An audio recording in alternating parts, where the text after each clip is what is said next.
Hello guys, in this video I will show you how to achieve a chat on your WhatsApp Messenger.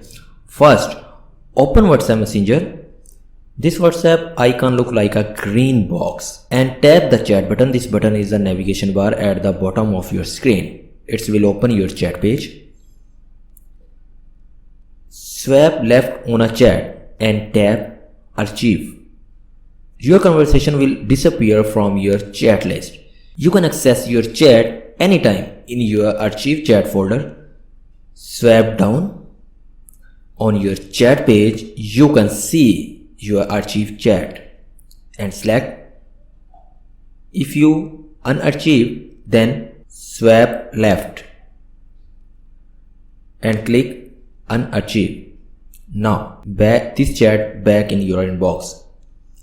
Please like this video and subscribe our channel and press bell icon for more updates. Thanks for watching.